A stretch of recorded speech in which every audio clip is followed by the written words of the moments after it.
प्रचोदया। देवतुलाइयो माई शक्ति आज स्वाध्याय चंद्र कुमार क्रमांक 886 दिन शनिवार तारीख 16 मार्च 2024। आज हमारे बीच में आदरणीय श्री एस सी सिंह साहब जो एड सेंटर बीएसएनएल गाजियाबाद से हैं। आपको जो विषय है प्रज्ञोपनिषद उसमें ले रहे हैं महर्षि परंपरा पुनर्जीवन प्रकरण पार्ट 44। आप ज्यादा समझ लेते हो आदरणीय सिंह साहब से निवेदन करते हैं कि आपका उद्बोधन जारी करें। आदरणीय सिंह। धन्यवाद सर। तो एक बार हम सभी लोग गायत्री महामंत्र के माध्यम से इस कक्षा में जोड़ने का प्रयास करें और उस गुरु चेतना का आशीर्वाद लें।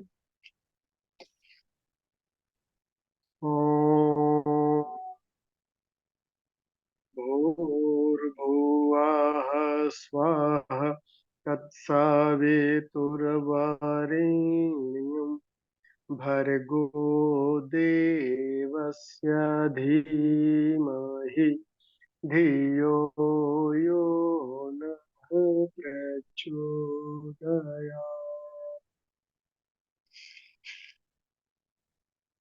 इस कक्षा में उपस्थित सभी स्नेही स्वजनों को नमन वंदन और आज की इस कक्षा में आप सबका हृदय से अभिनंदन। जैसा कि अभी बताया गया कि महर्षि परंपरा का पुनर्जीवन, तो ये आज छठे मंडल का या छठे खंड का ये 7वां और आखिरी अध्याय है, या ये कहें कि प्रज्ञोपनिषद का आखिरी अध्याय है। तो लेकिन इस श्रृंखला का आखिरी नहीं है। इस श्रृंखला में अभी 7 अध्याय और बाकी है।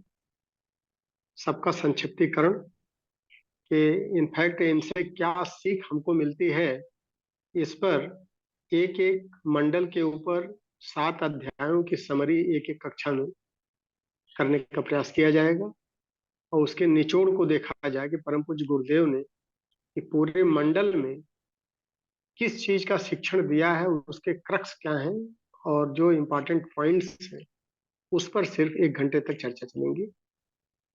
तो इसलिए 7 कक्षाएं और इस पर होंगी और फैक्चुअली ये आज आखिरी अध्याय और आखिरी मंडल का आखिरी अध्याय है। एक बार हम आखिरी मंडल जो है देवात्मा हिमालय खंड का एक रिकैप ले लेते हैं 6 अध्यायों का और फिर इस 7वें अध्याय पर आज की चर्चा कर लेते हैं। तो 7वें मंडल पर सबसे पहला जो आता है वो देवात्मा हिमालय खंड आता है, पहला अध्याय जो है, और उसमें इसके 17 अध्यक्ष, पूरे सप्ताह भर चलने वाले सत्र के जो अध्यक्ष हैं ऋषियों के देवता और देवताओं के ऋषि देवर्षि नारद हैं, और 10 ऋषियों की मंडली है जो वरिष्ठ ऋषि लोग हैं और उनके साथ चलते हुए हिमालय का पर्यवेक्षण भी कर रहे हैं, जगह जगह पर स्थान भी देख रहे हैं और दिखाते हुए उनको स्थूल और सूक्ष्म का पूरा विवेचन देवर्षि नारद कर रहे हैं।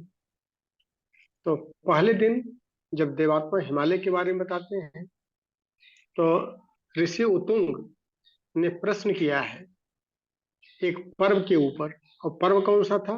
गंगा दशहरा और गायत्री जयंती, जो ज्येष्ठ शुक्ल की दशमी के दिन ये पर्व पड़ता था और गंगोत्री और गोमुख दोनों जगह इस पर्व का आयोजन किया गया था और उसी में एक सत्र चलाया जा रहा था। तो उत्तुंग ऋषि ने उनसे पूछा था कि इस क्षेत्र को देवभूमि, तपोभूमि, पुण्य भूमि, सिद्ध भूमि क्यों कहा जाता है? भूमि तो सर्वत्र एक जैसी है। उसकी विवेचना में वो बताते हैं कि आल्म कल्याण और लोक मंगल की कामना के लिए उच्च स्तरीय साधना यहाँ पर तपस्वियों ऋषियों ने किया है और जिससे यहाँ का वाइब्रेशन जो है वो कॉन्शियसनेस लेवल काफी ऊंचा हो जाता है। और उस क्षेत्र को 2 भाग में डिवाइड किया गया। एक को स्वर्गलोक कहा गया जहां पर सूक्ष्म सत्ताधारी देवता रहते थे, जो स्थूल शरीरधारियों के लिए दुर्लभ था, कठिन था। उस क्षेत्र में केंद्र बिंदु में सुमेरु पर्वत आता था, कैलाश था, शिवलिंग था, स्वर्गारोहण था, तपोवन, नंदनवन, ये सारे क्षेत्र आते थे जहां पर सामान्य मनुष्यों के लिए पहुंचना असंभव था। और दूसरा क्षेत्र उससे नीचे का था, उस क्षेत्र को जहां पर गंगोत्री, जमुनोत्री, केदारनाथ, बद्रीनाथ, ऋषिकेश, हरिद्वार, ये सारे क्षेत्र को उत्तराखंड कहा गया। और यहाँ पर ऋषियों ने पात्रता का विकास किया, चेतना का परिष्कार किया, तप और योग के माध्यम से। बिस्किट खत्म हो गए इसीलिए पूरी भूमि कही जाती थी, भैया, क्या तपस्या खाएंगे? की भूमि कही जाती थी। और दूसरे अध्याय में जब होते हैं तो ऋषि प्रकरण जो है, तो ऋषि प्रकरण में जिस तरह से धरती को बनाते समय परमात्मा ने सबसे पहले हिमालय को डेवलप किया, हिमालय के हृदय को डेवलप किया, उसी तरह से मनुष्यों में सर्वश्रेष्ठ ऋषि तंत्र माना गया। और त्रिधा प्रकृति में जो चिंतन, चरित्र और व्यवहार का परिमार्जन और परिष्करण करना होता है, उसी से व्यक्तित्व का निर्माण होता है। और ये काम तपस्या के माध्यम से जो अनुसंधान करते थे चेतना के क्षेत्र में, उस तंत्र को ऋषि तंत्र कहा गया। और उसमें कृष्ण द्वैपायन ऋषि के बारे में बताया उन्होंने, और व्यास गुफा के बारे में भी दर्शन कराया, और व्यास गुफा पर ही सब लोगों को ले जा करके और वहां के बारे में सब कुछ बताया कि कैसे कैसे कृष्ण द्वैपायन जी ने आर्ष ग्रंथों की रचना की, पुराणों की रचना की, व्यास स्मृति की रचना की, और तीर्थों का क्या महत्व है, आरण्यकों का क्या महत्व है, आश्रमों का क्या महत्व है, इन सब के बारे में, और ऋषि तंत्र का कंट्रीब्यूशन क्या है इस राष्ट्र के लिए, उसके बारे में पूरा बताया। और ऋषि तंत्र की ही देन थी कि भारत आत्मगौरव को प्राप्त किया था एक समय में। और तीसरे खंड में अगर हम जाते हैं तो हिमाद्र हृदय प्रकरण आता है, और महर्षि कणाद ऋषि ने ये जिज्ञासा प्रकट की थी कि इतना दुर्गम क्षेत्र का चुनाव ऋषियों ने क्यों किया, कि हिमालय जो जन सामान्य के लिए, वातावरण भी वहां का कठिन था, टेम्परेचर लेवल बहुत ही कम था कि जो जन सामान्य नहीं रह सकते, दुर्गम क्षेत्र था, उसका चुनाव क्यों किया उन्होंने। उस पर हिमाद्र हृदय क्या है, इसकी व्याख्या किया देवर्षि ऋषि ने, कि चेतना की किरणें सबसे पहले सुमेरु पर्वत के ही इर्द गिर्द पड़ी। इस धरती के निर्माण में सबसे पहले निर्माण अगर हुआ है तो हिमालय के हृदय क्षेत्र का हुआ है। उसी को हम पृथ्वी का मस्तिष्क कह सकते हैं, उसी को स्वर्गलोक कह सकते हैं, जिसकी चर्चा भी आई है। और वहां पर जल जो है मरीची जल क्यों बना, वायु जो है नंदन वन और तपोवन से आने वाली दिव्यता से परिपूर्ण कैसे रही, वहां के वृक्ष वनस्पतियां औषधीय गुणों से भरपूर कैसे रही, जीवनी शक्ति वहां पर प्रचुरता में कैसे पाई गई, और तप और योग के लिए वो क्षेत्र क्यों अनुकूल पड़ा, इतना वाइब्रेशन वहां पर होता था चेतना का। ऐसी सिचुएशन में अगर जीवन के गूढ़ रहस्यों के बारे में कोई रिसर्च करना हो, अनुसंधान करना हो, तो वो क्षेत्र अनिवार्य पड़ जाता है। उपासना तो हम घर गृहस्थी में रह के कर सकते थे, लेकिन अगर उच्च स्तरीय साधना को संपन्न करना हो, मानवता के लिए कुछ विशिष्ट काम करना हो, तो इस तरह के क्षेत्र का चुनाव आवश्यक पड़ जाता है। चौथा जब हम आते हैं तो अदृश्य लोक प्रकरण, जड़ से चेतन की तरफ बढ़ने की बात है। अस्तो मां सदगमय, तमसो मां ज्योतिर्गमय, मृत्यु और मां अमृतम गमय की बात आती है। तो दो पार्ट में डिवाइड किया सकता सिस्टम को। एक स्थूल जगत जो हमको इंद्रियों के माध्यम से हम उसको परसीव करते हैं, आंखों के माध्यम से, कान के माध्यम से, श्वास के माध्यम से, स्पर्श के माध्यम से। और दूसरा होता है जो इंद्रियातीत होता है, सूक्ष्म जगत जिसे कहते हैं अदृश्य लोक। और दोनों एक दूसरे के पूरक होते हैं, लेकिन अदृश्य लोक बहुत बृहत्तर होता है और उसका ज्यादा कंट्रोल होता है। अदृश्य लोक पर पूरी चर्चा चली थी। और पांचवा अध्याय जब हम आते हैं तो यज्ञ विज्ञान और वनस्पति विज्ञान, तो चूंकि सूक्ष्मता में ज्यादा शक्ति होती है और यज्ञ की साइंस जो है वो बहुलीकरण की विद्या है, उसे शारीरिक और मानसिक रोगों का पूरी तरह से ट्रीटमेंट किया जाता है। एक एग्योपैथी की विधा बनी है और उसके आधार पर वनस्पतियों का उपयोग हम अपने जीवन में कैसे करते हैं, औषधि के रूप में, रूटीन की आवश्यकता जो हमारी घर गृहस्थी की पड़ती है उसमें, अपने आहार के रूप में, इन सब पर कल्प साधना कैसे संपन्न होती है, इन पर विधिवत चर्चा जो है यज्ञ विज्ञान और वनस्पति विज्ञान में किया गया था। और जो लास्ट कक्षा हुई थी वो आत्मशोधन प्रकरण था और उस पर ऋषियों ने एक जिज्ञासा प्रकट किया था कि इस मनुष्य जीवन में सुख सौभाग्य की इच्छा कामना आकांक्षा तो सभी करते हैं और प्रयास भी अपने अनुसार करते हैं, लेकिन मिलता सबको नहीं है। तो इसकी क्या साइंस है? उसमें देवर्षि ने बताया कि जो भारतीय दर्शन है उसमें उसके 4 पावदान में एक पावदान जो है वो कर्म फल का सुनिश्चित सिद्धांत, और कर्म में सिर्फ क्रिया ही नहीं जुड़ती है, विचारना और भावना भी जुड़ती है। इसलिए चेतना का जितना अधिक से अधिक परिष्कार हम कर पाते हैं उतना ही विचारणा और भावना हमारी परिष्कृत होती जाती है और उतने ही अंशों में पुरुषार्थ हमारा संपन्न होता है। तो कर्म करने की जो हमारी शैली है वही योग का निर्माण करती है और उसी के प्रतिफल स्वरूप सुख सौभाग्य की प्राप्ति होती है। तो सुख सौभाग्य खाली इच्छा से, कामना से और प्रयास से संभव नहीं है। चेतना का परिष्कार जो है ये बहुत इंपॉर्टेंट भूमिका इसमें निभाता है। और उसी में जो गायत्री साधना है इससे हमको क्या मिलता है? सबसे पहले तो ज्ञान की शक्ति मिलती है, विवेक जागृत होता है। और ज्ञान की शक्ति का मतलब अंतःकरण का परिष्कार, चेतना परिष्कृत हो जाती है। उसके बाद दूसरी मिलती है इच्छा शक्ति। इच्छा शक्ति हमारे अंदर सामर्थ्य पैदा करती है और साधनों का निर्माण करती है और उसी से संकल्प जगता है।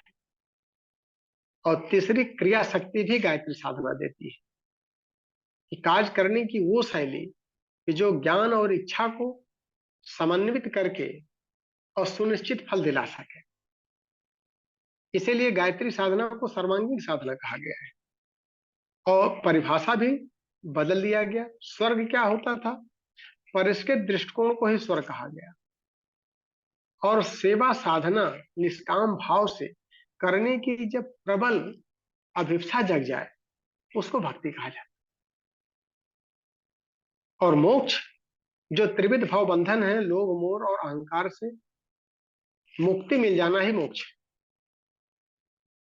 और इस प्रक्रिया से आत्मशोधन कैसे करते हैं, अंतःकरण का परिष्कार कैसे करते हैं, इस पर विधिवत चर्चा हुई थी। अब आज का विषय जो 7वां अध्याय है, तो 7वें अध्याय में ऋषि परंपरा का पुनर्जीवन प्रकरण, इसको हम एक बार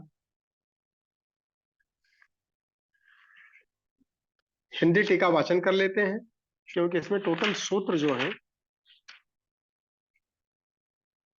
130 श्लोक है और समय को देखते हुए सिर्फ हिंदी टीका वाचन जो परम पूज्य गुरुदेव ने स्वयं लिखा है 130 सूत्रों का, उसको पढ़ करके इस पर चर्चा कर ली जाए।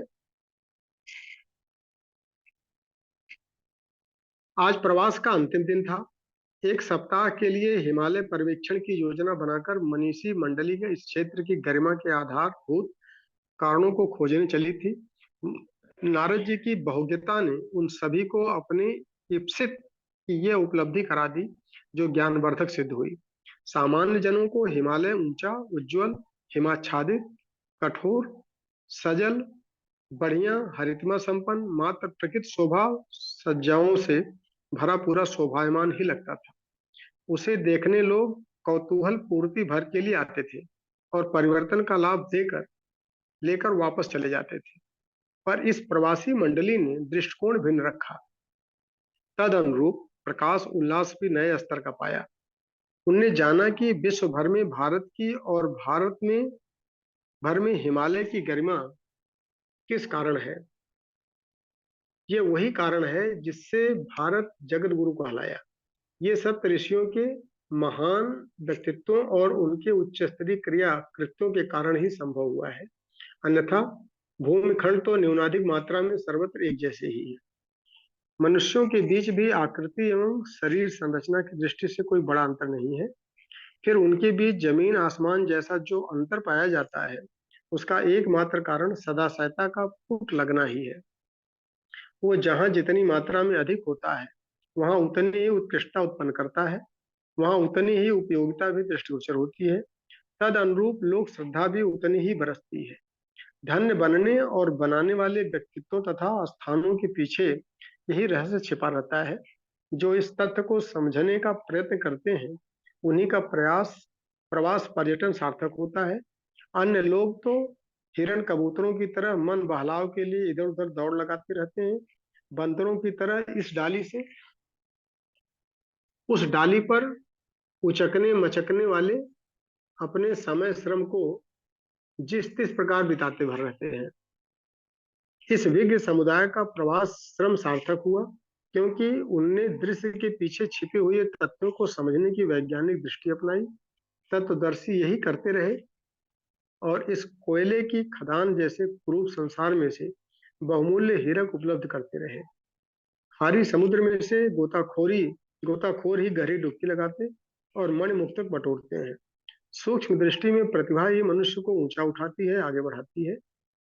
जो दिखता है उसी को सब कुछ मान बैठने वाले और जो इंद्रियों को प्रिय है उसी के पीछे दौड़ने वाले व्यक्ति नर पशुओं जैसा जीवन बिताते हैं और अंततः पश्चाताप का पोटला सिर पर लादकर हाथ मलते हुए इस संसार से विदाई होते हैं। इस विचारणा के साथ आज का दिन मंडली के एक स्थान पर बैठकर जो देखा उसके आधार पर किसी निर्णय निष्कर्ष तक पहुंचने का निश्चय किया गया। सो प्रवास स्थगित रखकर ज्ञान गोष्ठी की योजना बनाई गई। अलकनंदा और भागीरथी के संगम पर बसे हुए देवप्रयाग के एक सुरम्य शिलाखंड पर बैठकर वे लोग विचार मग्न हो गए। वे ऐसे शोभायमान हो रहे थे मानो आकाश में रात्रि के समय सप्तऋषि मंडल प्रकाशमान होकर के अपनी विशिष्टता का परिचय दे रहे हैं। मंडल के सदस्यों ने पूछा, भगवान, हिमालय वही है, संस्कृति का अस्तित्व भी है, मनुष्य भी वैसे ही है, इतने पर भी अब लोक हितैषणी श्रद्धेय ऋषि परंपरा तिरोहित कैसे हो गई? पूर्व काल में मुट्ठी भर ऋषि ही इस देश की समस्त संसार की मानवीय गरिमा की उत्कृष्टता बनाते और बढ़ाते रहते थे, पर अब तो वह वर्ग एक प्रकार से समाप्त हुआ, वैसा ही लगता है।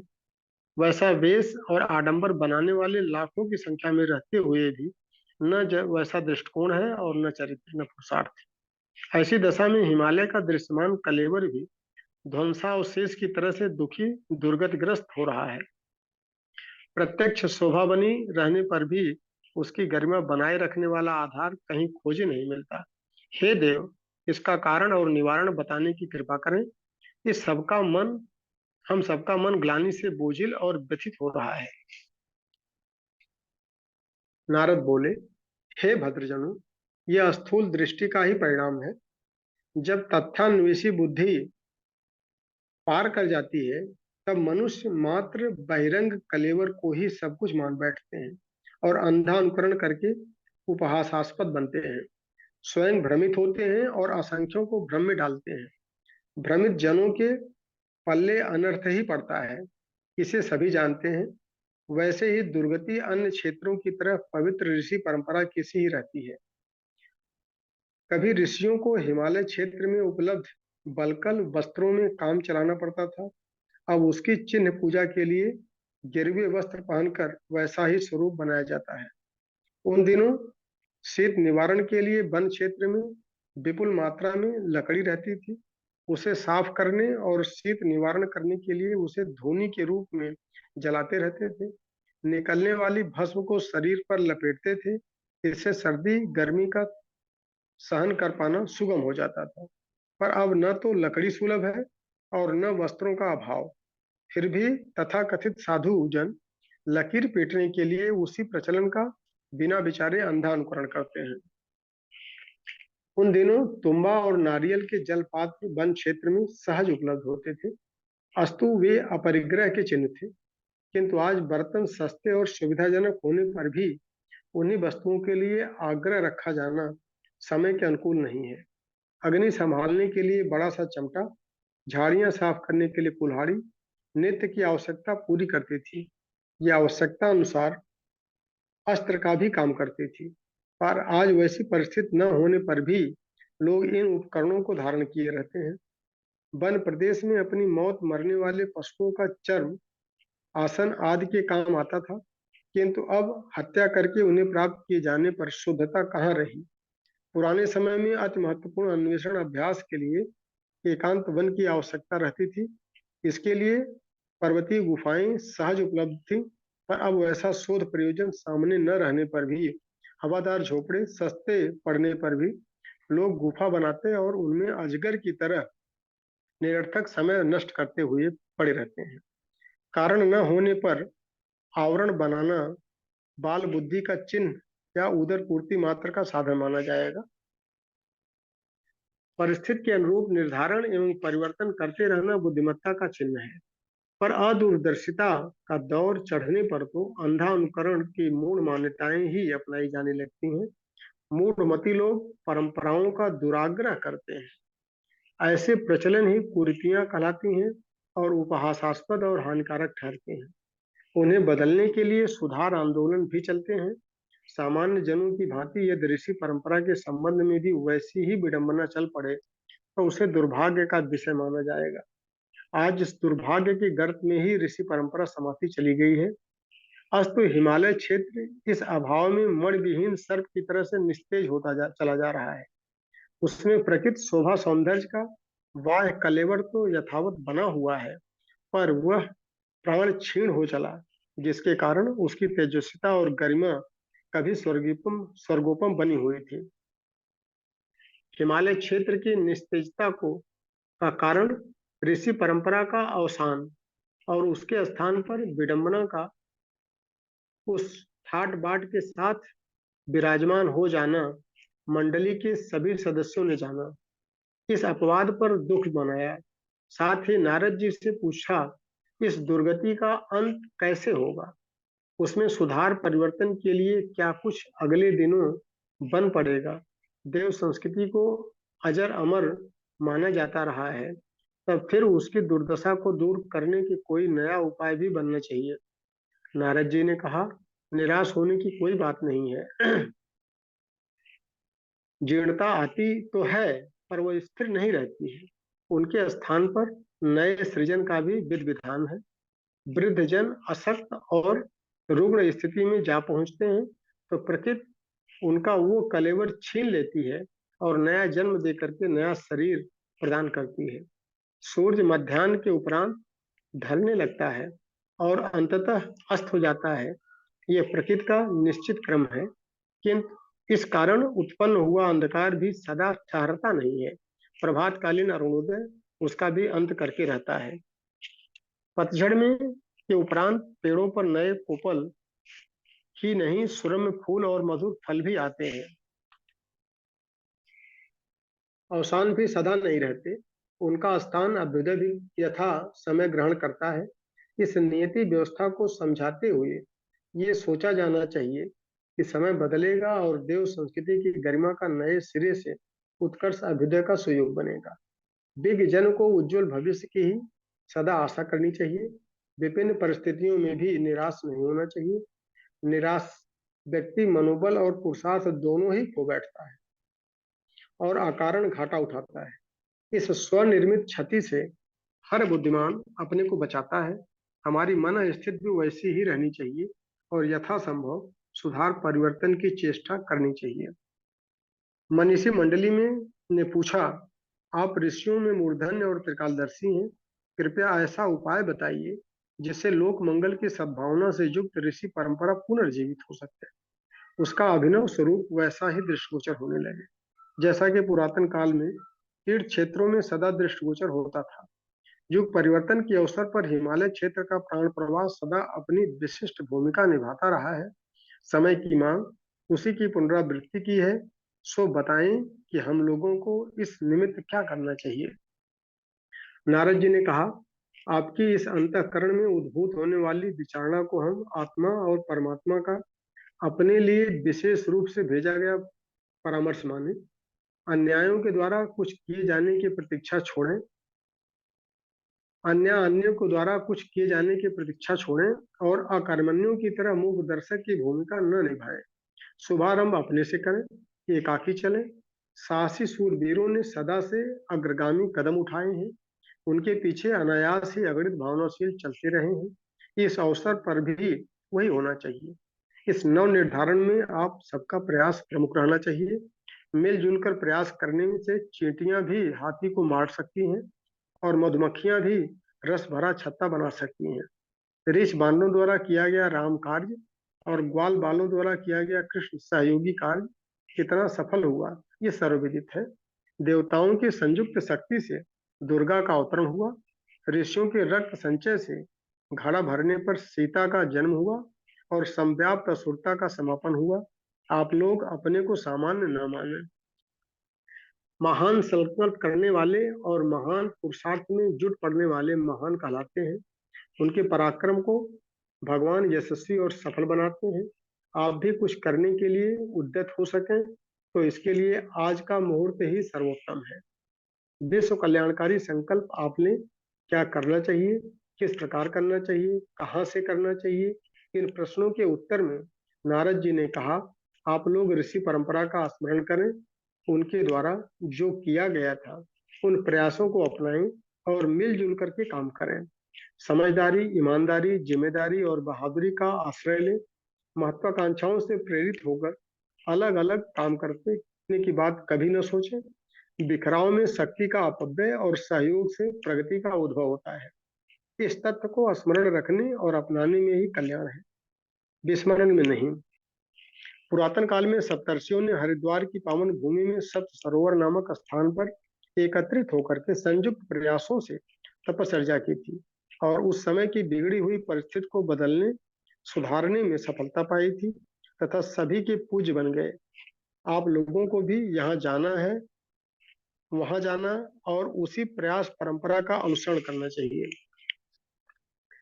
उपस्थित समुदाय में से प्रत्येक ने एक एक ऋषि के मंगलमय परंपरा प्रचलित करने का शुभ उत्तरदायित्व अपने कंधे पर उठाया।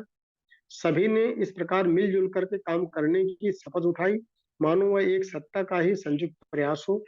समस्त अवयव मिलकर शरीर को अनेकानेक आवश्यकताओं की पूर्ति करते हैं, वैसा ही हम सब भी करेंगे, ऐसा उन्होंने निश्चय किया। एक ने पतंजलि परंपरा का अनुसरण करते हुए योग विज्ञान को समय अनुकूल बनाने का निश्चय किया ताकि मिट्टी से विनिर्मित शरीर दोष रहित स्वर्ण बन जाए। दूसरे ने ऋषि याज्ञवल्क्य की तरह यज्ञ विद्या की टूटी हुई कड़ियों को फिर से खोजने और जोड़ने की प्रतिज्ञा की। तीसरे ने चरक की तरह से वनौषधियों का की उपयोगिता फिर से मूर्तिमान करने की जिम्मेदारी उठाई। चौथे ने तीर्थों को आरण्य परंपरा से संबंधित सभी प्रचलनों को कार्यान्वित करने का निश्चय किया। पुरोहितों परिव्राजकों का बड़ी संख्या में निर्माण तथा प्रशिक्षण की बनाई। युग तीर्थों की प्रज्ञा संस्थानों के रूप में देश देशांतरों में विनिर्मित करने की ठान ली। पांचवें ने ज्योतिर्विज्ञान के आधार पर अंतर्ग्रही प्रभावों के साथ तालमेल बिठाने का पुरुषार्थ नए सिरे से करने का निश्चय किया। छठे ने शब्द शक्ति और मंत्र विज्ञान के रहस्यों को प्रत्यक्ष करने की ठानी। मंत्र विज्ञान और सूक्ष्म तत्वों को शक्तियों को बांधने, उन्हें सूत्रबद्ध करने में समर्थ है। सातवें ने आस्था संकट का निवारण करने के लिए तर्कों, तथ्यों, प्रमाणों के सहारे जनमानस के परिष्कार का भार अपने सिर पर वहन करने का निश्चय किया।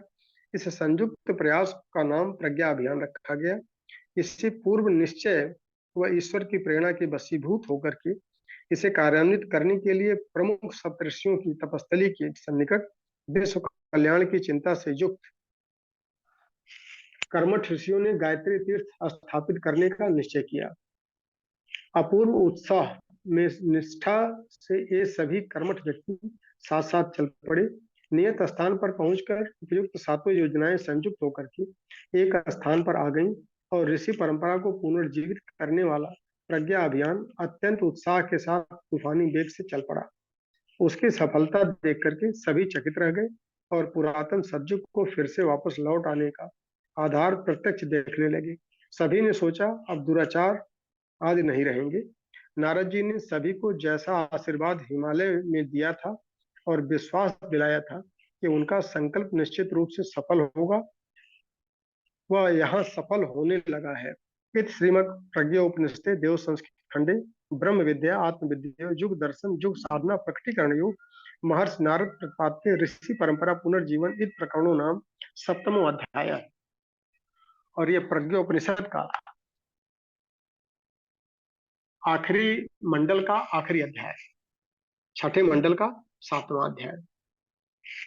तो इसको अगर हम इसके जो टर्निंग पॉइंट्स हैं उसको अगर ले लें तो ऋषि तंत्र को मनुष्यों में सर्वश्रेष्ठ कहा जाता है। क्यों? क्योंकि ऋषि तंत्र जो है वह स्थूल से ज्यादा अपना कंसंट्रेशन फोकस अदृश्य लोक पर देता है, सूक्ष्म जगत पर देता है। जड़ का आविष्कार कम, चेतन का पर्यवेक्षण ज्यादा करता है। और चेतन का पर्यवेक्षण करने के लिए अगर हम भौतिक विज्ञान का अनुसंधान करते हैं तो बुद्धि को सिर्फ एकाग्र करने की आवश्यकता पड़ती है। लेकिन जब हम चेतन का पर्यवेक्षण करते हैं, समग्रता में समष्टि को जानने का प्रयास करते हैं, तो हमको इंद्रियातीत होना पड़ता है। इंद्रियातीत हो करके ही हम सूक्ष्म का पर्यवेक्षण कर सकते हैं, चेतना का परिष्कार कर सकते हैं। और उसके लिए अंतःकरण को पहले परिष्कृत करना पड़ता है। मन, बुद्धि, चित्त और अहंकार, इन 4 मूल तत्वों से ही मिल करके अंतःकरण बनता है।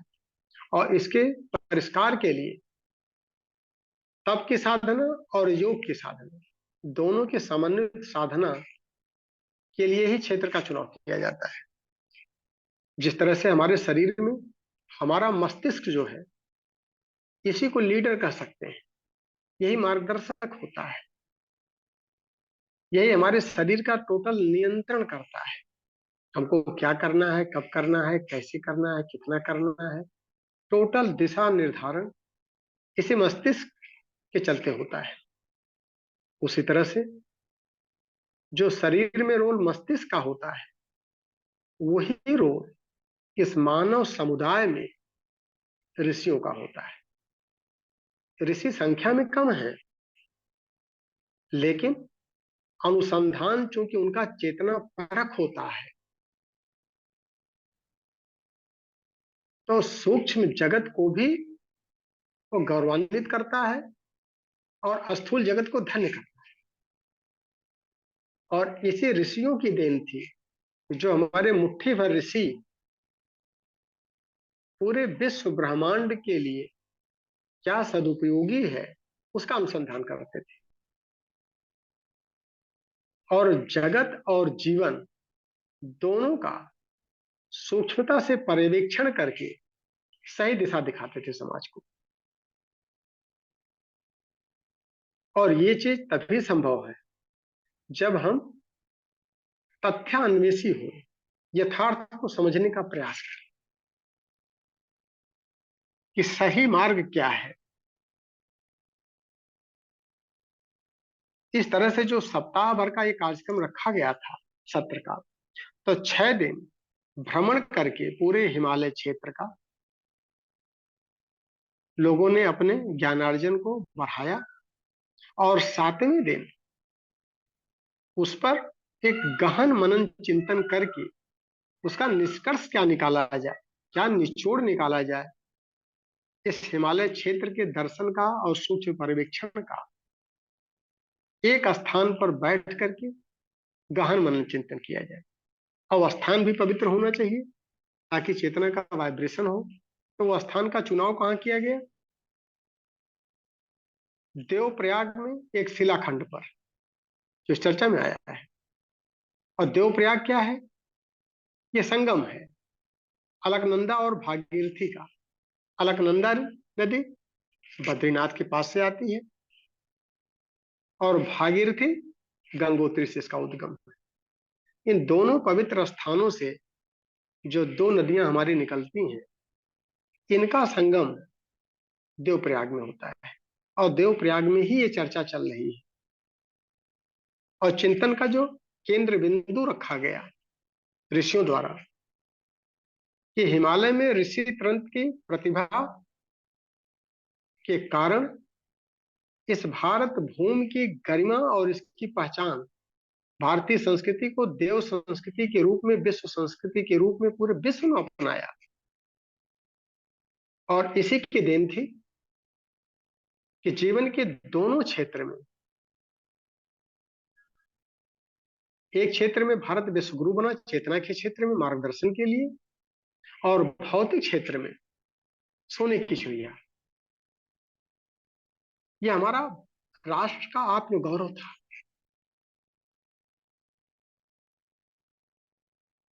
समय तो बदल गया, लेकिन हिमालय वही है, हमारी संस्कृति सभ्यता भी वही है, मनुष्य भी वही है, उसी स्वरूप में है।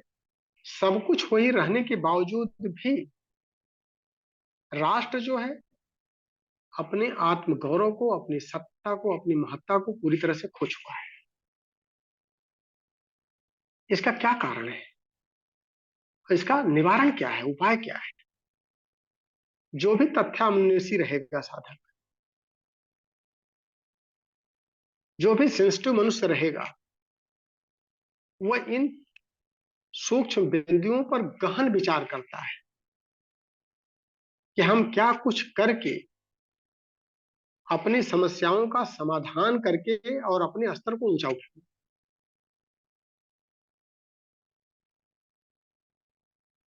यही तथ्यान्वेषी बुद्धि है,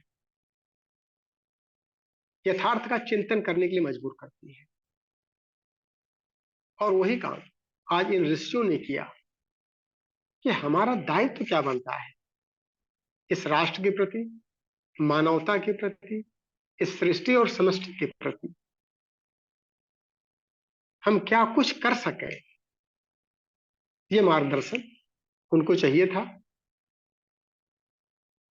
देवर्षि नारद से, जो ऋषियों और देवताओं में सर्वश्रेष्ठ माने जाते थे और वही सत्राध्यक्ष भी थे। तो उन्होंने पूछा कि हे देवर्षि, इसका क्या कारण है कि ये राष्ट्र, ये पूरी मानवता आज इस दुर्गति का शिकार हो चुकी है। और हमारे पूर्वज कितने गौरवान्वित होते थे, उनका जीवन कितना धन्य था कि बहिरंग भी उनका सुविकसित और सुव्यवस्थित था और अंतरंग में स्वर्गोपम अनुभूति होती थी। देवताओं का हृदय उनके अंदर था। हमसे कहां चूक हो गई? देवर्षि नारद इसका जवाब देते हैं कि इसके मूल कारण में तत्व दृष्टि का अभाव है। हमारा दृष्टिकोण जब विवेक युक्त होता है तो हम यथार्थ की तरफ देखते हैं, और जब विवेक युक्त नहीं होता है तो हमारे अंदर पेशेंस नहीं रहता है। तत्काल लाभ को देखते हैं, तत्काल फायदा हमारा किसमें है। स्थूल को देखते हैं, जो इंद्रियों से हमको अनुभूत होता है हमारी सोच वहीं तक सीमित रहती है। और जो यथार्थवादी होता है, सत्यान्वेषी होता है, तथ्यान्वेषी होता है, वो भौतिकता में नहीं देखता है, स्थूल को नहीं देखता है, उसके गुण दोषों को देखता है और उसका समग्रता में कल्याण कैसे होगा उस सूक्ष्म दृष्टि को देखता है। अपने दृष्टिकोण का परिमार्जन करके दूरदृष्टि रखता है। और उसी का जब अभाव होता है, विवेक दृष्टि का अभाव, सूक्ष्म दृष्टि का अभाव, यथार्थ दृष्टि का अभाव जब होता है, तत्व दर्शन का अभाव होता है मनुष्य में, तब दृश्य जगत का महत्व बढ़ा देता है, जड़ता की तरफ जाता है। वहां पर हमारा अहं हावी हो जाता है। और फिर हम मूढ़ मान्यताओं की भूल भुलैया में चल पड़ते हैं उसके पीछे पीछे, और सड़ी गली पुरानी परंपराओं को, पुरानी मूढ़ मान्यताओं को, उसके पीछे पीछे दौड़ने लगते हैं, उनका अंधा अनुकरण करने लगते हैं, उनका अनुसरण करने लगते हैं। और उसी का कुछ उदाहरण भी दिए कि उस समय पुराने काल में जब भौतिक विज्ञान इतना डेवलप्ड नहीं था, लोगों के पास मकानों के अभाव थे, बर्तनों के अभाव थे, टेक्नोलॉजी इस टाइप की नहीं थी जो आज है, क्योंकि देश काल परिस्थितियां समय के अनुरूप चेंज होती रहती हैं, परिवर्तित होती रहती हैं, प्रकृति का नियम है परिवर्तन। उस समय जंगल बहुत होते थे, वस्त्रों का उद्योग नहीं रहता था, लेकिन मनुष्य जीवन तो था। ऋतु के प्रभाव से बचने के लिए चूंकि वस्त्र नहीं होते थे, तो लोग वलकल पहनते थे। मरे हुए पशुओं के जो चर्म होते थे उनका उपयोग करते थे। ठंडी से बचने के लिए लकड़ियां पर्याप्त थी, जंगल बहुत थे, उनको काटना और काट करके अग्नि को जलाए रखना, ताकि उनकी आवश्यकता पूर्ति भी हो और उनको ऋतु को सहन करने की सामर्थ्य भी मिले, और उससे जो भस्म पैदा होती थी उसको शरीर पर लेपन भी करते थे, ताकि शीत से वो बचा सके अपने को। लकड़ियों को काटने की आवश्यकता रहती थी, कुल्हाड़ी भी रखते थे, और चूंकि जंगली जानवर से सुरक्षा भी करनी रहती थी, तो हथियार का भी काम करता था। आज की तरह से बर्तन नहीं थे, तो तुंबे को यूज करते थे पानी उनी पीने के लिए। लेकिन आज देश काल परिस्थितियां के अनुरूप जब प्रकृति परिवर्तनशील है और परिवर्तन हो चुका है और सब साधन मौजूद है, अब सबके पास घर हो गया है, सबकी अपनी झोपड़ी हो, तो ऐसी कंडीशन में गुफा में रहने का कोई औचित्य नहीं बनता है। जब हमारे पास वस्त्र हैं तो मृगचर्म पहन करके चलने का कोई औचित्य नहीं है। जब बालों को केयर करने का साधन मौजूद है, तो फिर जटाजूट और दाढ़ी बढ़ाने की आवश्यकता नहीं रह गई है, समय अनुकूल नहीं है। लेकिन चूंकि जब हम विवेकहीनता से काम करते हैं तो अंधा अनुकरण करते हैं। ऋषि तंत्र आचरण से ऋषि रहता था, अपने चिंतन मनन और व्यवहार से रहता था। उसके चिंतन में श्रेष्ठता रहती थी, चरित्र में प्रखरता होती थी, व्यवहार में शालीनता होती थी। और अब हम उनका अंधा अनुकरण आचरण से, उनके चिंतन चरित्र और व्यवहार से न करके उनके बाह्य स्वरूप को करते हैं, आवरण को अपनाने का प्रयास करते हैं, जो दिखने में कैसे लगते थे उसको अपनाते हैं। अंदर से हम खोखले हो जाते हैं। तो जो एक यथार्थ में मनुष्य कहलाने लायक, ईश्वर का राजकुमार कहलाने लायक जो योग्यता हमारे अंदर होनी चाहिए, जो पात्रता विकसित होनी चाहिए, जो पवित्रता का समावेश हमारे अंतःकरण में होना चाहिए, उसका अभाव हो रहा है। और जब उसका अभाव होता है तो हम दिशाहीन हो जाते हैं और फिर निराशा के गर्त में डूब जाते हैं। इसलिए जब गायत्री साधना में परम पूज्य गुरुदेव ने बहुत क्लियर लिखा है, धीमहि में ही अक्षर हितम मत्वा ज्ञान केंद्रम स्वातंत्र्य विचारेत नांधा अनुसरणम कुर्यात कदाचित ओपि कस्यचित। देश काल परिस्थितियां प्रकृति के अनुरूप परिवर्तित होती हैं, हमारी परंपराएं विवेक सम्मत हो और देश काल परिस्थितियों के अनुरूप होनी चाहिए। इसीलिए आंख बंद करके कभी भी किसी का अंधा अनुकरण, अंधा अनुसरण नहीं करना चाहिए। अपने विवेक का इस्तेमाल करना चाहिए और दूरदर्शी विवेकशीलता को डेवलप करें अपने व्यक्तित्व में, चिंतन को श्रेष्ठ बनाएं, चरित्र को प्रखर करें, व्यवहार में शालीनता का समावेश करके अगर हम इस तरह के व्यक्तित्व को अपने अंदर लाएंगे तो हम ऋषियों की संतान कहलाएंगे। हम लोग जब अपने कभी पूजा पाठ की बात आती है तो गोत्र का नाम लेते हैं। गोत्र का मतलब उस ऋषि परंपरा को हम मानते हैं, हमारे पूर्वज ऋषि थे। अब आज दुर्भाग्य है हम उस परंपरा को नहीं जानते हैं कि कौन सा गोत्र है, उस गोत्र के ऋषि की क्या खासियत है, किस विचारधारा के, किस थॉट प्रोसेस के स्कूल में वो थे, उसको हम भूल गए हैं। और फिर हम निराशा के गर्त में डूबते जाते हैं। आज शारीरिक स्वास्थ्य हाथ धो बैठे हैं, मानसिक संतुलन और शांति भी नहीं रही, आत्मीयता ममता करुणा का पूरा अभाव हो गया है। जीवन में या तो सुख आ रहा है या तो दुख आ रहा है, आनंद नहीं आ रहा है। आवश्यकता आनंद की थी, और वही कंडीशन हिमालय की भी हो गई है। हिमालय जहां पर चेतना की प्रखरता की बात आती थी कि वहां पर जाने से साक्षात ईश्वर की अनुभूति होने लगती थी, दिव्यलोक की अनुभूति होने लगती थी, आज वहां पर सैलानियों का अड्डा बनता जा रहा है। और चूंकि ऐसे तपस्वी और योगी ऋषियों का अभाव वहां पर भी हो गया है, वह आडंबर और दिखावा, ठाट बाट, इसकी प्रचुरता बढ़ गई है। तो हिमालय की भी कंडीशन, जो परम पूज्य गुरुदेव ने लिखा है, मण विहीन सर्प की तरह से हिमालय की स्थिति बन गई है, एक पिकनिक स्पॉट हो गया है। अब चेतना चिंतन और चरित्र की प्रखरता की बात हिमालय के अंदर से नहीं झलक रही है। और इसका उपाय क्या बताए?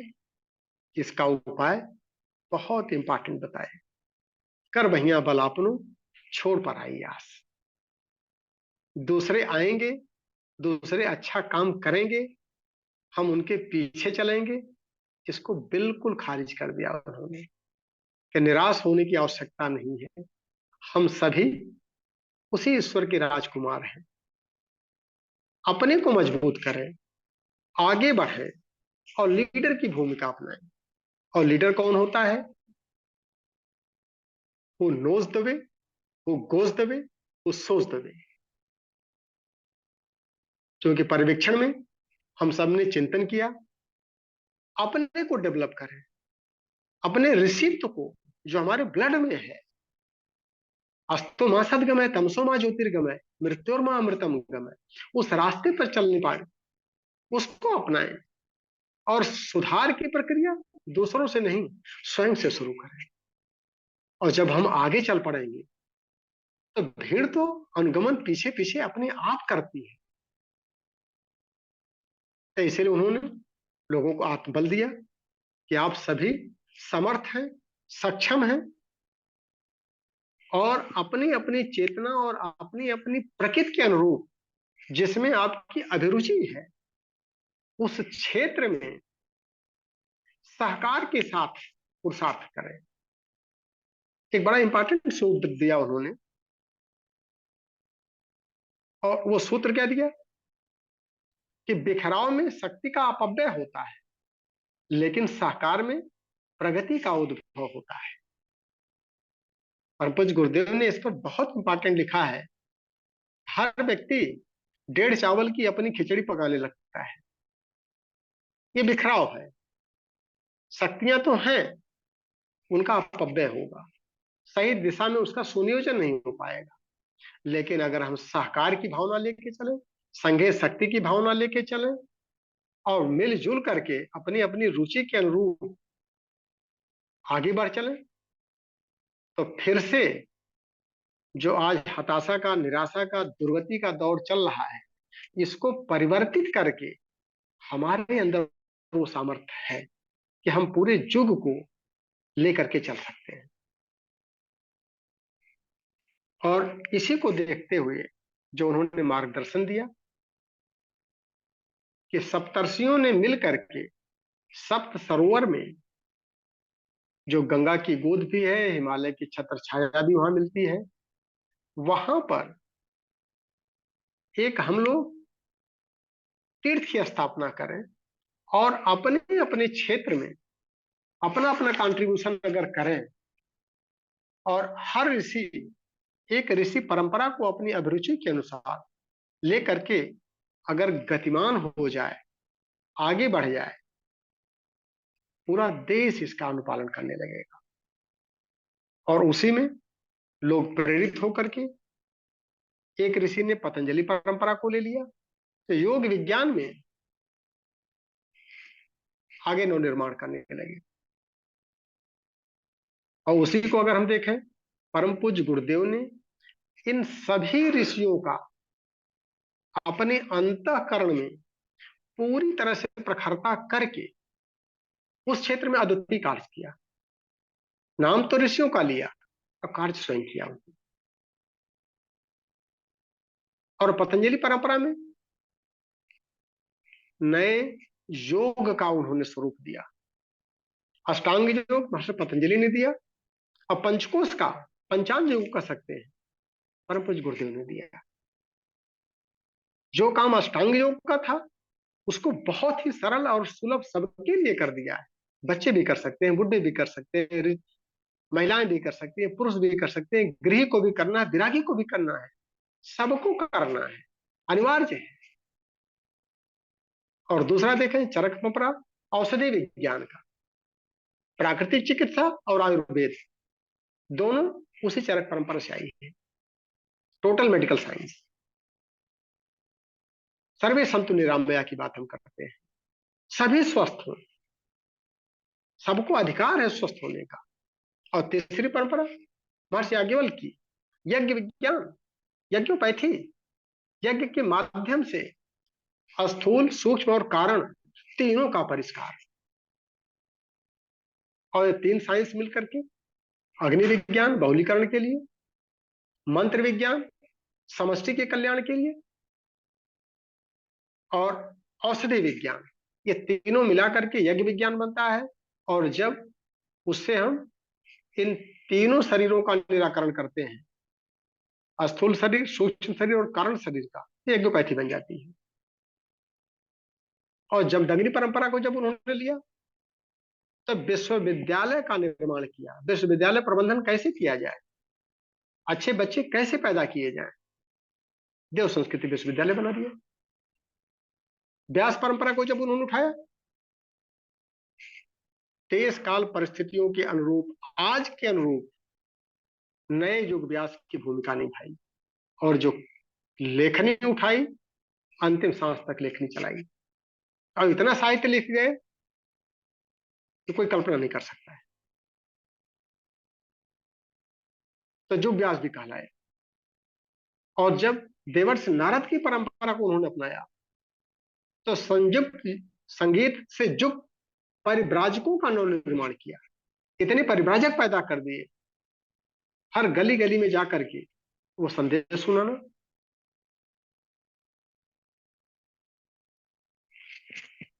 कि नारायण का क्या आदेश है, आपका कल्याण किसमें हो सकता है।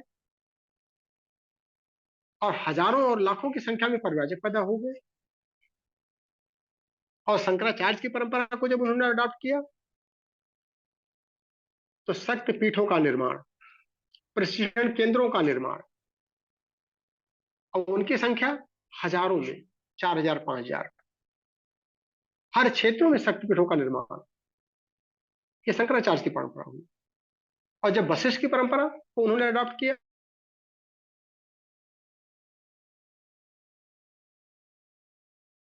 लेकिन राजनीति का मार्गदर्शन तो कर सकते हैं। राजनीति को सही दिशा देने का काम धर्मतंत्र का होता है, वशिष्ठ का काम है। राजा का क्या दायित्व बनता है, लोग आकर के मार्गदर्शन देंगे। और विश्वामित्र की जब परंपरा को उन्होंने अडॉप्ट किया, तो तपश्चर्या, मंत्र विज्ञान, उसके ऊपर अनुसंधान का केंद्र बनाया ब्रह्म वर्चस्व शोध संस्थान। महर्षि कणाद की परंपरा को जब उन्होंने लिखा, तो परमाणु सिद्धांत के साथ में अध्यात्म को जोड़ने का प्रयास किया। और ये पहले ऋषि ऐसे आए कि जो अध्यात्म और विज्ञान का कोऑर्डिनेशन किया, और वैज्ञानिक अध्यात्मवाद का प्रतिपादन किया।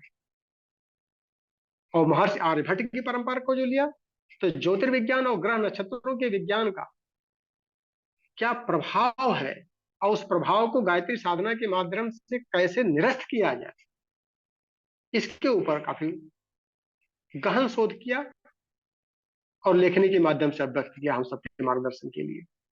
महर्षि पिपलाद की परंपरा को जब उन्होंने लिया, तो कल्प साधना कैसे की जा सकती है, जन सामान्य के लिए तब साधनाएं क्या हो सकती हैं, कल्प साधना क्या हो सकती है, चांद्रायण साधना सहजता में सरलता में कैसे संपन्न हो सकती है और उसका लाभ वही मिल सकता है।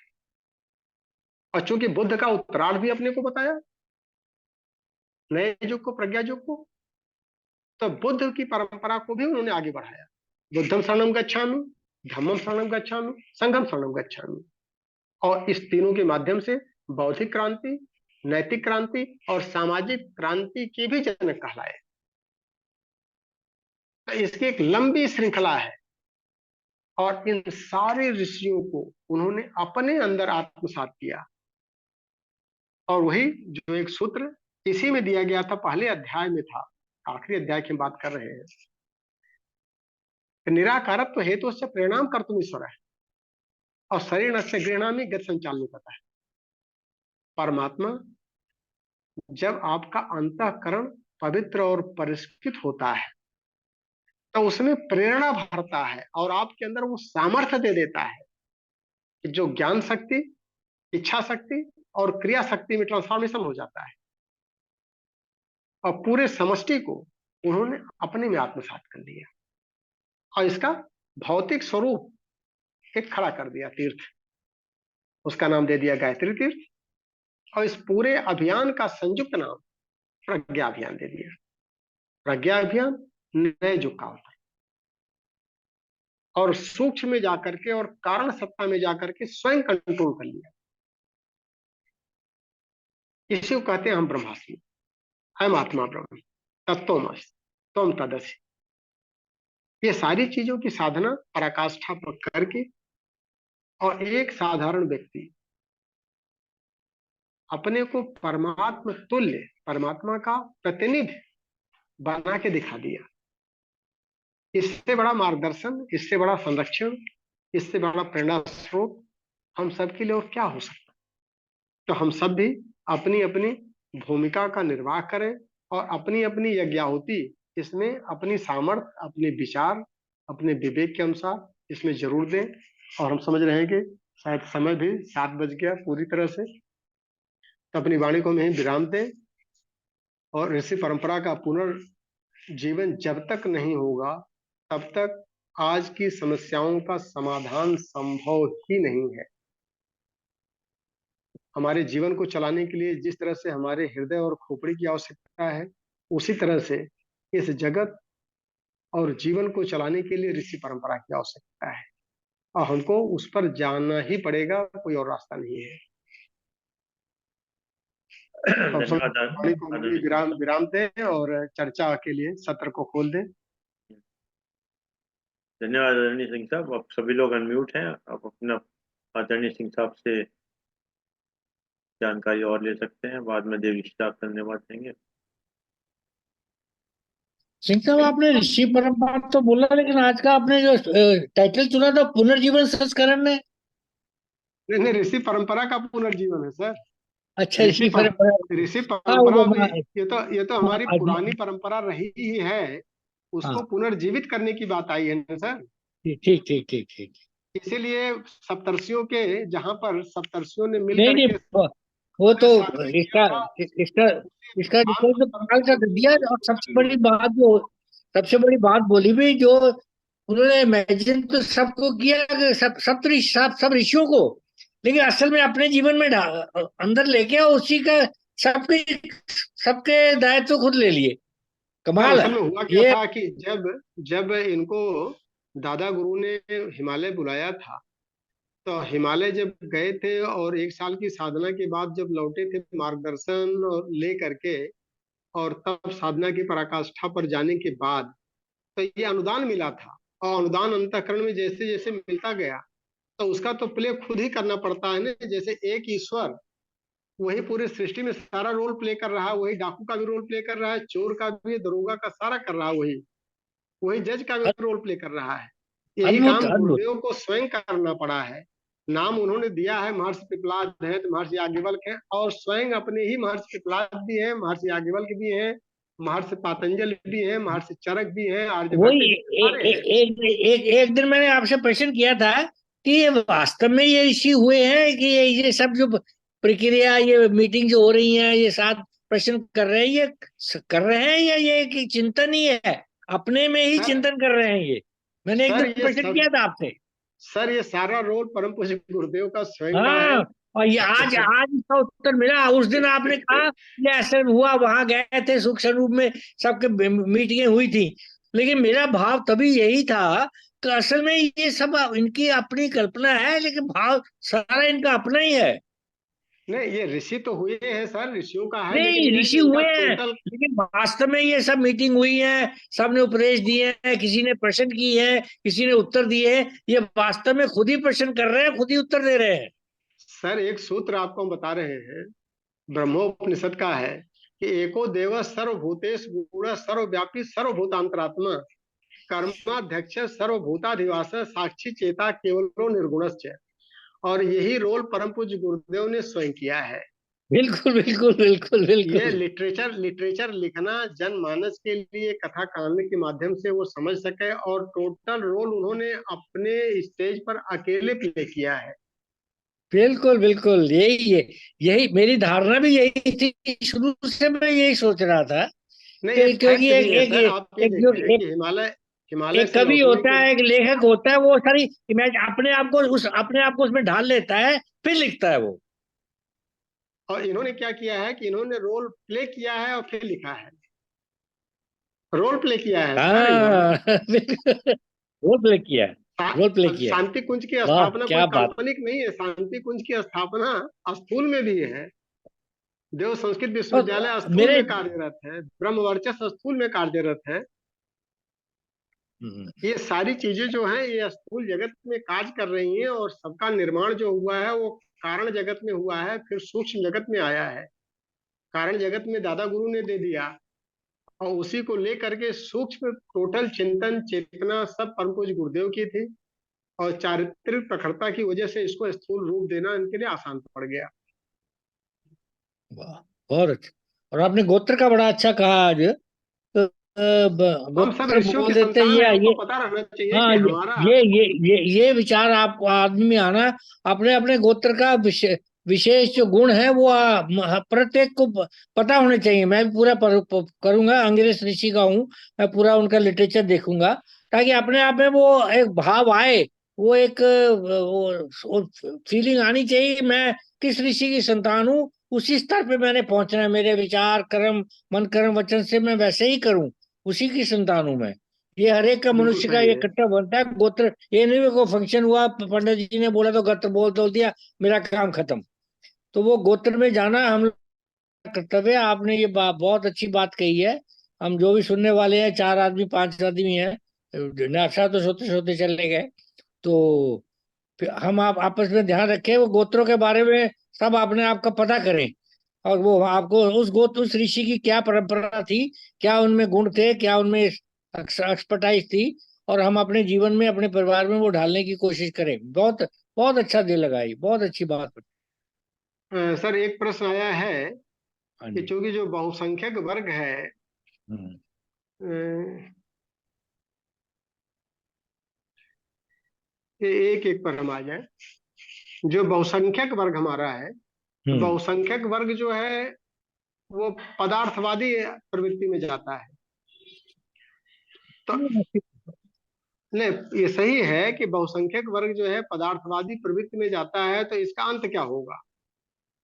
इसलिए जो सूत्र दिया गया है, असतो मां सदगमय तमसो मां ज्योतिर्गमय मृत्योर मां अमृतम गमय।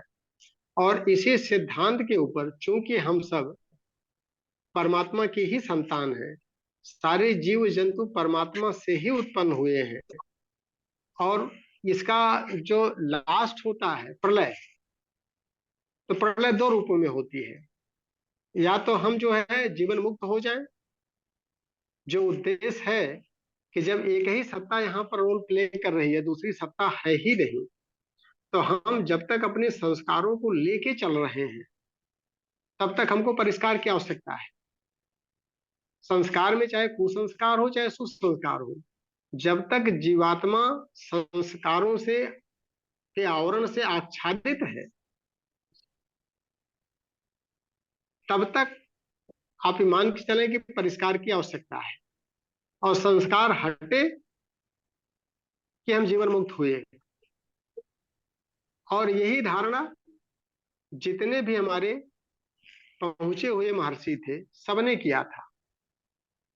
यही स्वामी विवेकानंद ने भी किया था, परम पूज्य गुरुदेव ने भी यही धारणा दिया था कि जब तक एक भी जीव पीड़ित है इस धरती पर तब तक हमको मोक्ष मुक्ति नहीं चाहिए। तब तक हम जन्म लेकर के उसके पीड़ा का निवारण करके और उसको असत से सत की तरफ बढ़ाएंगे। ये प्रश्न मैंने एक दिन पहले भी किया था कि जो इस 32 साल में 29 साल में चले जाते हैं, मेरे जाने का समय आ गया, वो और क्यों नहीं और रहे, और पुनर्जन्म क्यों नहीं लेना चाहते, यहाँ रहे ना, उद्धार करें। सर वो उद्धार ही करते हैं, उनका एक ही काम होता है, क्योंकि सभी प्रतिनिधि हैं, परमात्मा के राजकुमार हैं। तो जो अच्छा बेटा होता है उसका प्रमोशन हो जाता है, उसको मुक्ति नहीं मिलती है, वो दूसरे दायित्व को निर्वहन करता है, जो हमने बताया था कि वो जेलर बन जाता है। अच्छा अच्छा। और जब जेलर का प्रमोशन होता है तो कई जेलों का इंचार्ज हो जाता है, जेल तो अधीक्षक हो जाता है। स्वामी विवेकानंद का क्या रोल होगा इस टाइम उनका, आपके आपके सबका विचार में? मार्गदर्शन कर रहे हैं सर। स्वामी विवेकानंद का आपने देखा कि जो हमारे महर्षि अरबिंदो थे, इनका भी मार्गदर्शन समय समय पर आकर के, जब वो सुपर चेतन की फिलॉसफी को लेके चल रहे थे, हाँ जी। कि अतिमानस के अवतरण की जो उन्होंने अवधारणा दिया था, तो उनका मार्गदर्शन करने लगे थे। तो सूक्ष्म रूप में मार्गदर्शन होता है, मैं ये बिल्कुल भावना होता है सर, सूक्ष्म। एक कौन प्रेरणा देता है, कोई ना कोई तो देता ही होगा ना। सर वही तो पॉइंट आता है। वे गुरुदेव का एक लिटरेचर हम हाँ पढ़ रहे थे कि गायत्री मंत्र का जप हाँ जी, हाँ करते जी। समय हमारे अंदर जो भाव विह्वलता का ध्यान पैदा होता है, अब वो ध्यान की बिल्कुल बिल्कुल गहराई अगर बिल्कुल। हमारी जाती है, अगर गहराई में हम जाएं कि जो परम पूज्य गुरुदेव के अंदर पीड़ा थी, अगर उनके पीड़ा को हम ध्यान में लेके विह्वल हो जाएं, तो वो जो लाखों करोड़ों अरबों खरबों जाप हो चुके हैं, वो सारे जप जो है आपकी खोपड़ी में वाइब्रेट करने लगते हैं, बिल्कुल बिल्कुल और बिल्कुल बिल्कुल पर्सनैलिटी का डेवलपमेंट होता है। इसीलिए एक व्यक्ति बिल्कुल बिल्कुल बिल्कुल। 10 माला का जप करता है, उसको उतना फायदा नहीं होता। दूसरा व्यक्ति अगर 5 बार जप कर ले, लेकिन भाव विह्वलता और सही ध्यान के रूप में कर ले, तो वो सारी बिल्कुल शक्तियों को समाहित कर लेता है ना सर। कई कई मुझे नहीं बार तो सोचा। संभाला, कई बार तो संभाला नहीं जाता, वो इतना हो जाता है। हाँ तो जैसे परम पूज्य गुरुदेव ने यही तो कहा कि भाई अब ये शरीर हमारे काम में बाधक आ रही है, अब इस शरीर को हम हाँ। छोड़ करके हम बड़े काम में प्रमोट हो गए। अच्छा अच्छा अच्छा।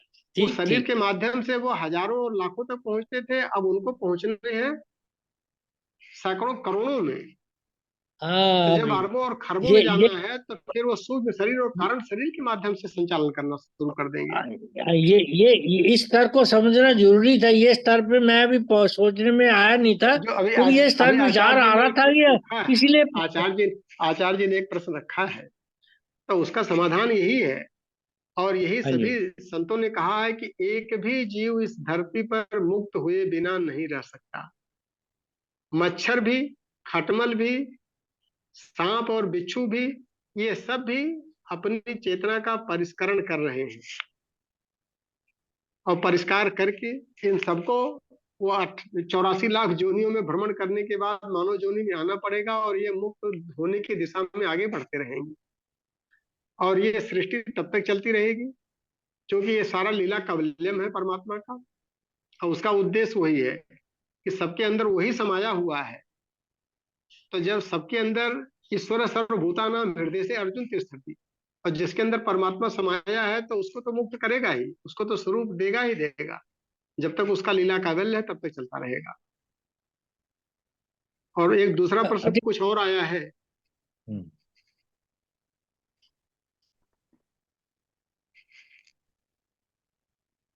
कश्यप ऋषि जी का परंपरा बताएं। कश्यप ऋषि तो हमारे सप्तर्षियों में आदि ऋषि है। कश्यप ऋषि तो सबसे महत्वपूर्ण ऋषि अगर देखा जाए। सप्तर्षियों का जब नाम आता है, सप्तर्षि इस सृष्टि मंडल को चला रहे हैं, तो पहले ऋषि कश्यप आते हैं। और कश्यप की कई पत्नियां थी। 2 पत्नियों की प्रमुखता से बात आती है। संभवतः शायद 17 पत्नियां थी। तो जो 2 पत्नियां थी, एक अदिति और दूसरी दिति। अदिति से सारे देवता उत्पन्न हुए और दिति से सारे दानव।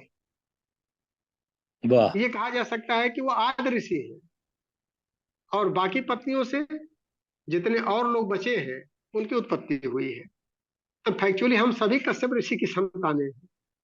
और दोनों स्कूल ऑफ थॉट जो है, उन्हीं के देन है। और राक्षस से देवता बनाने का कार्यक्रम जो है, उसकी भूमिका में टोटल कश्यप ऋषि ही तो आते हैं। तो जो आस्था संकट के निवारण की बात आई है, वो इनके पल्ले पड़ती है। तो महती भूमिका आज परम पूज्य गुरुदेव ने सारी समस्याओं की जड़ में आस्था संकट ही तो बताया है। गुरुदेव का कौन सा गोत्र था? भारद्वाज। भारद्वाज भारद्वाज मानते हैं। अच्छा। और भारद्वाज जो है वो जो हमारा एरोस्पेस टेक्नोलॉजी है, हवाई जहाज बनाने वाली, तो भारद्वाज ऋषि ही इसके मास्टरमाइंड थे। बहुत बड़े साइंटिस्ट थे। उन्होंने कभी भारद्वाज ऋषि की बात की है आपसे किसी से पे सूक्ष्म रूप में? नहीं, ये हमने समझ नहीं पाया आपके प्रश्न को। गुरुदेव ने कभी भार्गव ऋषि से अपने पूर्वजों से कभी बात की हो ये सूक्ष्म रूप में? वो तो सबसे बात कर लेते हैं। जब परमात्मा से बात करें, एक बार चेतना आपकी रिफाइन हो जाती है, हाँ जी, हाँ जी। तो आप किसी देश काल परिस्थिति में जा सकते हैं। फिर आपके लिए वर्तमान और नहीं, भविष्य और भूत एक है। उन्होंने कभी इस बात का जिक्र किया? हाँ, जिक्र किया है। जिक्र अच्छा, वो। किया है, भारद्वाज गोत्र का जिक्र किया है। और हाँ ये जी, भी कहा कि भाई अगर आप हमारे बच्चे हैं, अगर आपने हाँ जी, गायत्री का दीक्षा लिया है और आपको हाँ अपना जी। गोत्र नहीं पता है, हाँ आप हमारा गोत्र ले लो। गुरु का हाँ, ही वही गोत्र माना वही। जाता है, तो भारद्वाज गोत्र ले लो। तो हाँ संकल्प लेते समय लोग भारद्वाज गोत्र को भी बोलते हैं। हाँ, वही पूछना चाह रहा था। हाँ, बहुत नहीं, उन्होंने दिया है। आप एक बहुत। पुस्तक मंगा लीजिए सुनसान के सहचर से, जब आप हाँ, मैं मंगवाता हूँ। मैं जाऊंगा एक आध दिन में, फिर सुनसान दोबारा के जाऊंगा। सहचर वो मंगा लीजिएगा, उसमें पढ़ लीजिए। कौन सी बुक है? सुनसान के सहचर।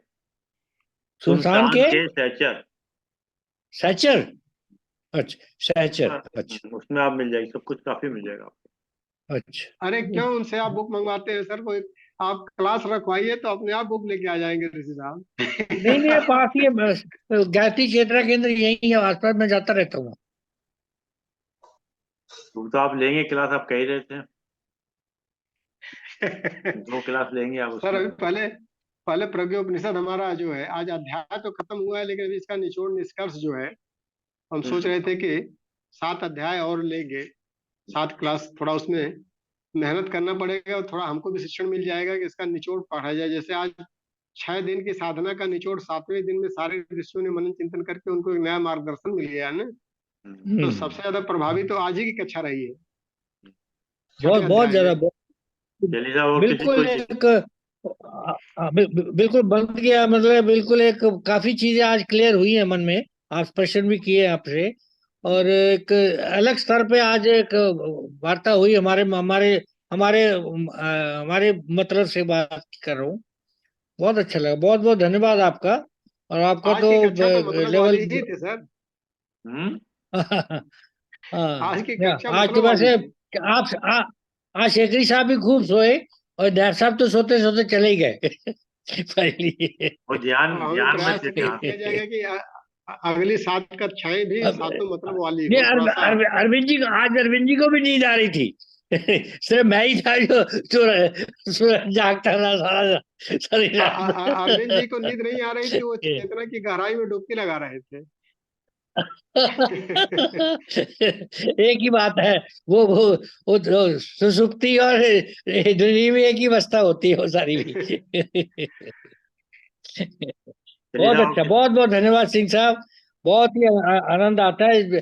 गुरुदेव के चरणों में पहुंच जाते हैं आप जब करते हैं, वक्तव्य देते हैं, तो लगता है हम उन्हीं उन्हीं के चरणों में बैठे हैं, उन्हीं के पास पहुंच गए हैं। बिल्कुल ऐसा ही आभास होता है। मिले आप नहीं, है कोई विचार आपका है प्रवचन जी। ऐसा बोल वाकई बहुत ही आप भी अपने मन से बहुत क्लोज है उनके, आपका अपना अनुभव होता होगा, वो तो उसका एक्सचेंज करना बड़ा मुश्किल है, लेकिन बहुत बहुत धन्यवाद आपका, बहुत आनंद आया। वो अनुभव ही किया जा सकता है, हाँ सब जी बताया अरविंद नहीं जी। जा सकता। सिंह साहब, जो हाँ आपने बिल्कुल, वो अनुभव किया जा सकता है, इसलिए मैं पूछना भी नहीं था। सिंह साहब कश्यप ऋषि की पत्नी का नाम अदिति बताया। अदिति, अदिति 17 अदिति। पत्नियां थी, 17 में 2 प्रमुख थी, अदिति हम्म, और दिति। अदिति से क्या देवता और अदिति का दिति से दानव पैदा हुए। क्या अदिति का क्या दोबारा कोई रीबर्थ मानते हैं? दोबारा किसी रूप में हुआ हुआ यहाँ पर? नहीं, समझे नहीं आपका प्रश्न। अदिति क्या आई है, मतलब दोबारा किसी उसमें रूप में आई है, मतलब जो मानते हैं कि उन्होंने रीबर्थ कहीं लिया दोबारा? नहीं, रीबर्थ तो सबका हो रहा है सर। चलिए रीबर्थ ठीक। परम जो जन्मा वो चलिए मैं आप फिर जो रीबर्थ हुई आपसे है ये तो। मैं आपसे फोन पे बात करूंगा। चलिए, धन्यवाद हाँ आदरणीय बिल्कुल ठीक है सर, बिल्कुल। धन्यवाद आदरणीय दर्शक साहब, धन्यवाद आदरणीय सिंह साहब। अच्छे सिंह साहब, आपने समय निकाल समय दिया, और जूम के लोगों का विशेष रूप से धन्यवाद कि आपने समय निकाल समय दिया। और जैसा कि एक विचार के साथ और 3 वारों के साथ अपनी बात को समाप्त करते हैं। आज का विचार थोड़ा सा बड़ा है, ज्यादा बड़ा नहीं, थोड़ा सा बड़ा है। आज का विचार, बूंद सा जीवन है इंसान का। बूंद सा बूंद जीवन है इंसान का, लेकिन अहंकार सागर से बड़ा है। बूंद सा जीवन है इंसान का, लेकिन अहंकार सागर से बड़ा है।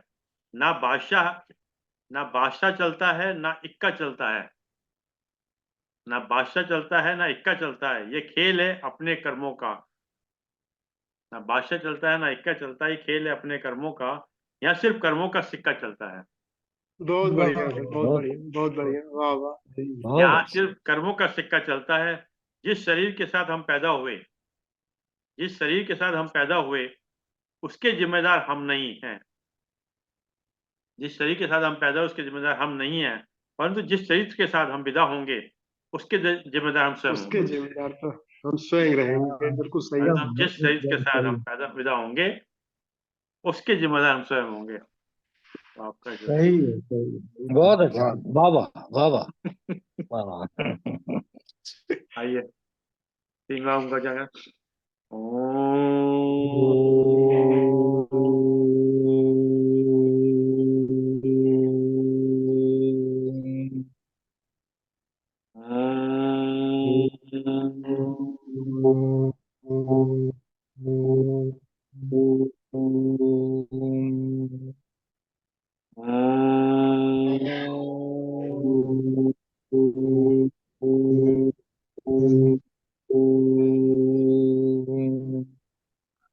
शांति शांति शांति शांति शांति। शांति। सभी को प्रणाम।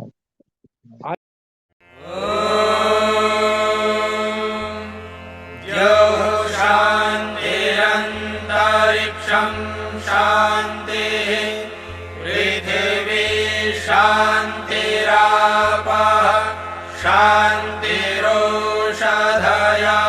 शान्तिः वनस्पतयः शान्तिर्विश्वे देवाः शान्तिर्ब्रह्म शान्तिः सर्वं शान्तिः शान्तिरेव शान्तिः सा मा शान्तिरेधि।